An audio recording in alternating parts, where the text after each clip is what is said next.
HPS examination की preparation कर रहे बच्चों को हम डिफरेंट कैटेगरी में क्लासिफाई कर सकते हैं। एक ऐसा बच्चा जो जस्ट ग्रेजुएशन के बाद तैयारी शुरू करता है, एक ऐसा बच्चा जो कि काफी टाइम से अटेम्प्ट दे रहा है और इस बार फिर एक और अटेम्प्ट देगा, एक ऐसा बच्चा जो कि वर्किंग प्रोफेशनल है, एक ऐसा जो कि हाउसवाइफ है, और इनमें एक और बहुत इंपॉर्टेंट कैटेगरी जो मुझे सबसे ज्यादा इंस्पायर करती है वो है एक्स सर्विसमैन कैटेगरी।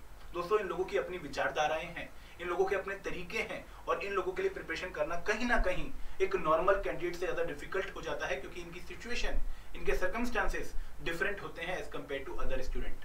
दोस्तों, इस वीडियो में मेरा पर्पस रहेगा कि मैं आपको बताऊं कि एक एक्स सर्विसमैन अगर आप हो तो आपको किस तरीके से एचपीएस एग्जामिनेशन को अप्रोच करना चाहिए।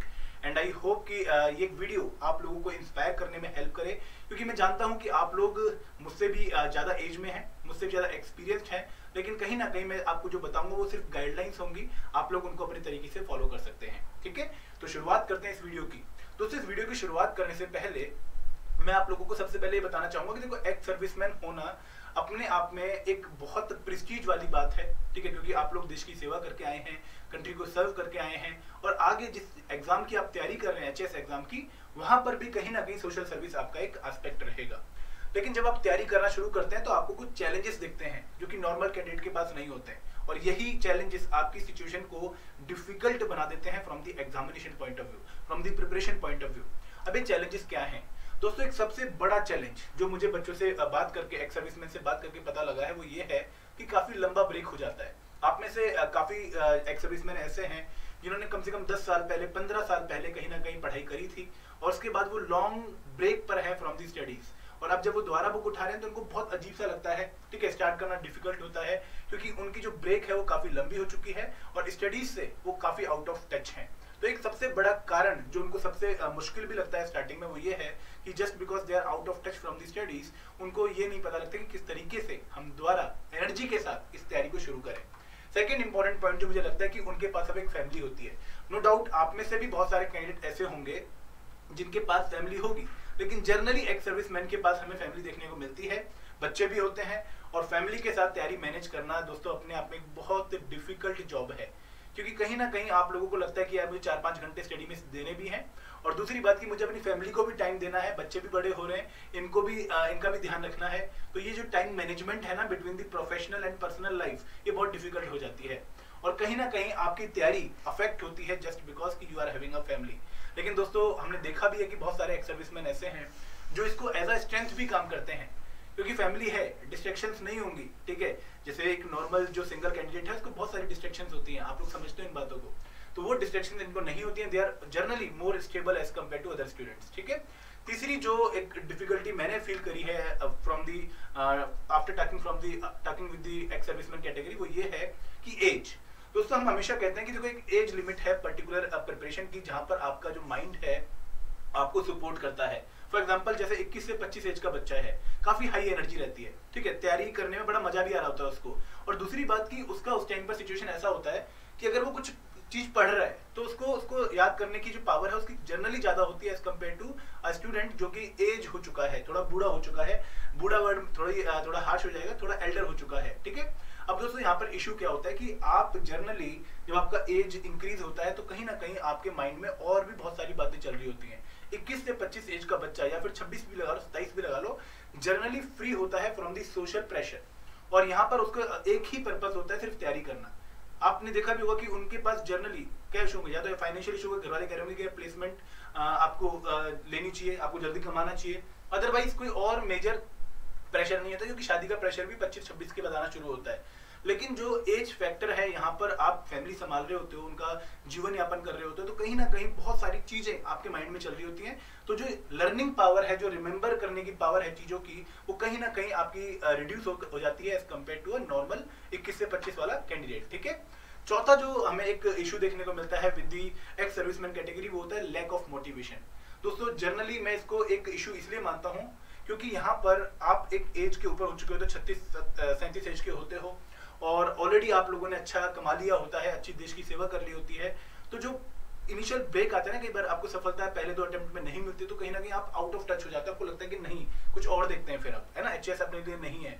तो जो इंटरनल मोटिवेशन है कहीं ना कहीं आप लोगों की थोड़ी सी डाउन हो जाती है, मैं वीक नहीं कहूंगा, थोड़ी सी डाउन हो जाती है आफ्टर सडन फेलियर्स। ठीक है, तो कोशिश ये करिए कि अपनी मोटिवेशन को बरकरार रखें। लंबा प्रोसेस है, इजी वे आउट नहीं है। ये एक अच्छा आपने स्टेप लिया है अपने करियर को नेक्स्ट लेवल पर ले जाने के लिए। आप डाउन नहीं जाओगे, आप अप जाओगे इससे। तो यहाँ पर आपको एक्स्ट्रा मेहनत करनी पड़ेगी जो आपने पहले कर रखी है उससे।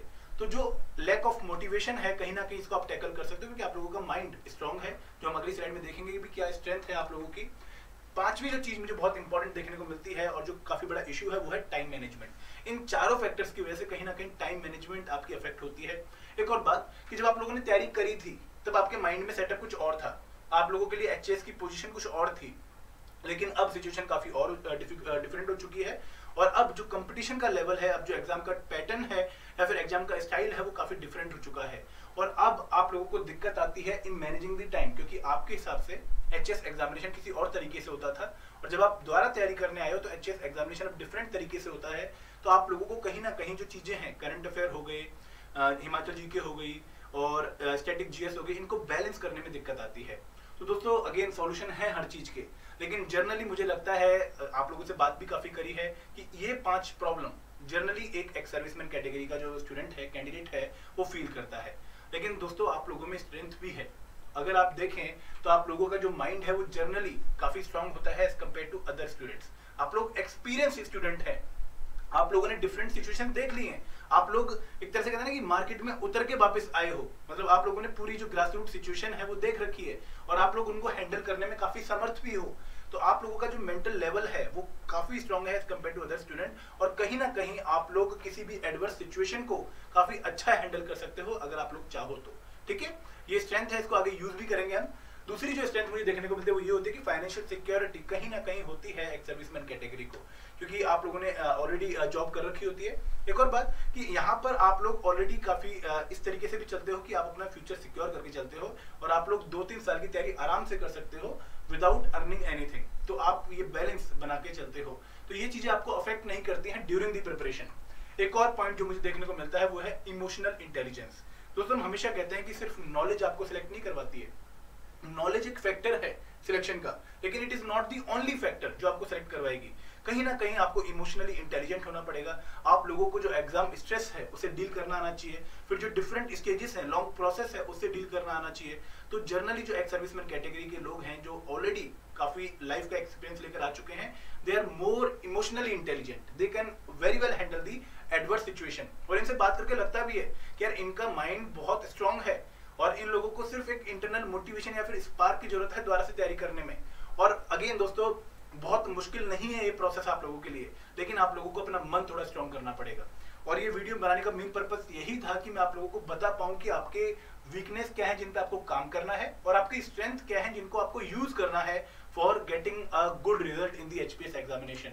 अब करना क्या है, उससे पहले एक और बात दोस्तों, जब हम तैयारी की बात करते हैं, सिलेक्शन की बात करते हैं, तो हम हमेशा कहते हैं कि एक बहुत इंपॉर्टेंट चीज जो आपकी सिलेक्शन में सबसे इंपॉर्टेंट रोल प्ले करती है वो है डिसिप्लिन, कंसिस्टेंसी। तो जनरली जो एक्स सर्विसमैन कैटेगरी के लोग हैं दे आर मोर डिसिप्लिन। क्यों? क्योंकि उनकी लाइफस्टाइल ही वैसी रही है। ठीक है, तो यहाँ पर उन लोगों के लिए आगे भी डिसिप्लिन के साथ तैयारी करना कहीं ना कहीं आसान हो जाता है। तो जो आप लोग करके आए हैं ऑलरेडी उसी को आगे कंटिन्यू करिए और डिसिप्लिन के साथ अपनी इस प्रिपरेशन को डेली बेसिस पर, कंसिस्टेंट बेसिस पर अगर आप आगे बढ़ाएंगे तो दोस्तों सिलेक्शन आपकी पक्का होगी। ठीक है, और करना क्या है, अब मैंने आपको बता दिया कि वीकनेस क्या है, स्ट्रेंथ क्या है, अब करना कैसे है। तो दोस्तों अगेन आप लोग जो माइंडसेट आपका है ऑलरेडी उसको थोड़ा सा मॉडिफाई करना पड़ेगा। मॉडिफाई इन द सेंस कि जो प्रोसेस आपके दिमाग में था वे बैक ऑफ 2010 या 2008 अब वो नहीं है। ठीक है, अब एक डिफरेंट पैटर्न है, अब एक डिफरेंट टाइप ऑफ एग्जामिनेशन है, तो आप लोगों को स्क्रैच से स्टार्ट करना पड़ेगा।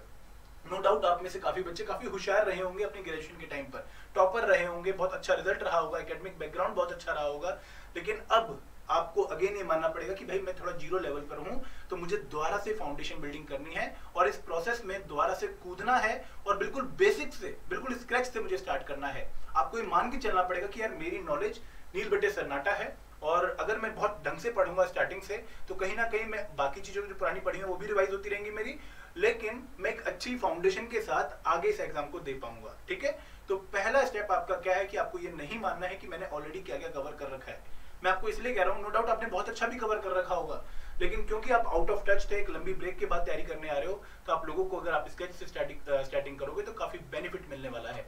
एक और बात कि आप लोग डेली रीडिंग की हैबिट डालो।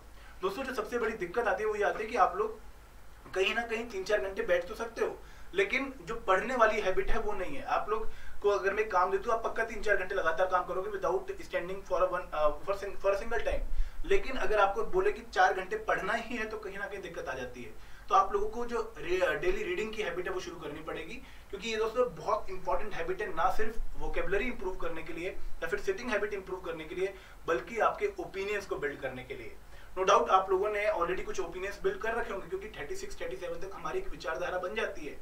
लेकिन अब हमें एग्जाम के अनुसार अपने जो व्यू पॉइंट है वो डेवलप करना है, ठीक है। तो कहीं ना कहीं डेली रीडिंग की हैबिट, न्यूज़पेपर रीड करना है, आराम से तसल्ली से बैठ के 2-3 घंटे न्यूज़पेपर रीड करो। अगर कोई नॉवल पढ़ने का शौकीन है तो नॉवल पढ़ो। अगर आपको कोई अच्छी बुक लगती है कि देखो ये बुक बहुत अच्छी है, अब्दुल कलाम की बुक्स आप पढ़ सकते हो, द विंग्स ऑफ फायर होगी, कोई भी बुक, लेकिन डेली रीडिंग आपको करनी ही करनी है, क्योंकि ये आपकी बैठने की हैबिट, पढ़ने की हैबिट इंप्रूव करने में काफी इंपॉर्टेंट रोल प्ले करेगा। देन एक और बहुत इंपॉर्टेंट चीज जो आपको करनी है वो ये है कि एक मेंटर रखो दोस्तों अपने पास। अब ये मेंटर क्यों रखना है? अगेन इसलिए नहीं क्योंकि आपको हर बार पुश की जरूरत है, ऐसा बिल्कुल भी नहीं है। आपको मेंटर इसलिए रखना है ताकि आप इन टच रहो, दूसरी बात इन ट्यून रहो, और तीसरी बात कि आप लोग एक लेटेस्ट पैटर्न की अपडेट रखते रहो। कहीं ना कहीं जो बच्चा नॉर्मल कैंडिडेट है, तैयारी कर रहा है यूनिवर्सिटीज में जाके या फिर सोलन में बैठ के, मंडी में बैठ के लाइब्रेरीज में तैयारी कर रहा है, उसके आसपास पीयर ग्रुप है जो उसको अपडेट देता रहता है, कहीं ना कहीं उसकी हेल्प करता है in getting into the latest information. लेकिन आप लोगों के पास ये इश्यू रहता है कि आपके पास कहीं ना कहीं जो सूचनाओं का क्रंच है वो हमें देखने को मिलता है। तो अगर मेंटर आपके पास रहेगा तो ना सिर्फ आपको गाइड करेगा बल्कि आपको अपडेट भी करता रहेगा कि देखिए ये कर ले, ये हो रहा है, ठीक है, इनके अनुसार आप अपनी तैयारी करो।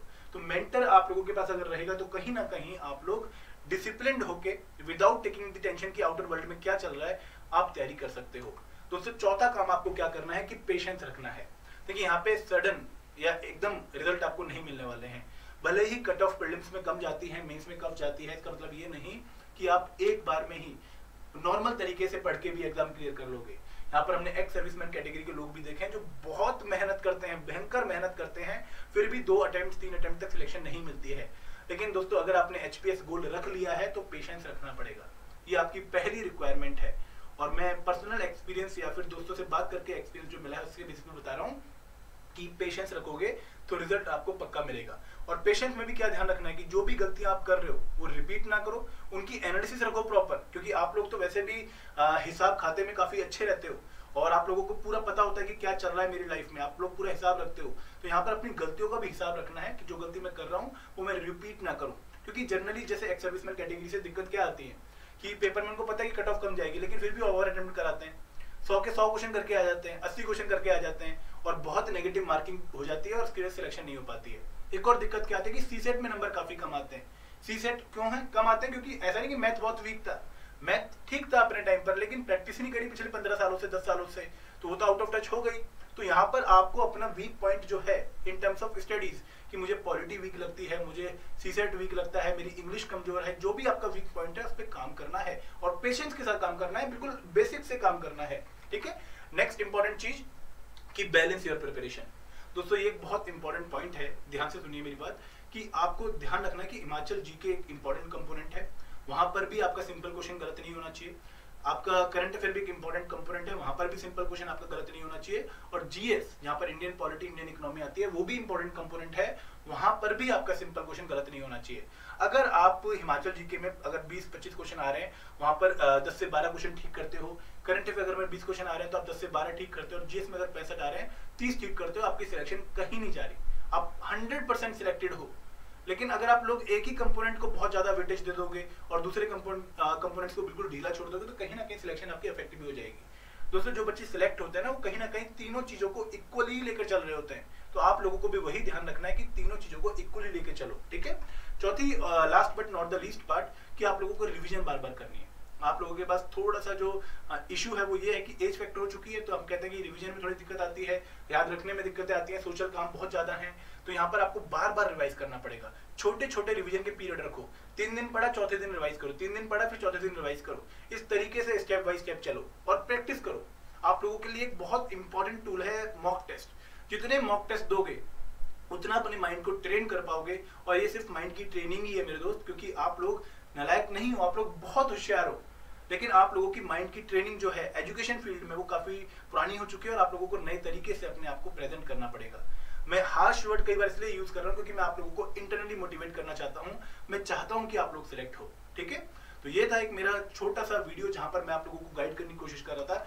अगर आप चाहते हो कि कोर्स के थ्रू आप प्रिपरेशन करो तो दोस्तों आप लोग हमारा जो कोर्स है वो आप ज्वाइन कर सकते हो, जहां पर हमने एक 5-in-1 टेस्ट सीरीज लॉन्च करी है, जहां पर ना सिर्फ टेस्ट सीरीज बल्कि हिमाचल जीके, एक साल के करंट अफेयर, सारी पीवाईक्यू पीडीएफ हम आप लोगों को प्रोवाइड कर रहे हैं in just a cost of 800 rupees. और आप इसको नीचे डिस्क्रिप्शन बॉक्स में लिंक दिया गया, वहां पे आके एनरोल कर सकते हो। और दूसरा है प्रीलिम्स पावर पैक, जहां पर प्रीलिम्स की आपकी सारी रिक्वायरमेंट को फुलफिल किया गया है। कंप्लीट जीएस, एक साल के current affair, CSAT, Himachal GK and prelims test series provide कर रहे हैं in a cost of 2400 only. Again description box में लिंक है, आप लोग जाके वहां पर एनरोल कर सकते हो। दोस्तों अगर आप लोग चाहते हो कि मुझसे बात करें और गाइडेंस लें या फिर कोई और दिक्कत है आपकी, आप शेयर करना चाहते हो तो कॉल करिए 8146207241 पर और बोलिए कि मुझे कुलदीप सर से बात करनी है। I will talk to you. दोस्तों हर प्रॉब्लम का सॉल्यूशन है, लेकिन बात करने से ही हल निकलेगा और शुरुआत करने से ही तैयारी शुरू होगी, ठीक है। तो this is all from my side. Thank you very much. जय हिंद, जय भारत।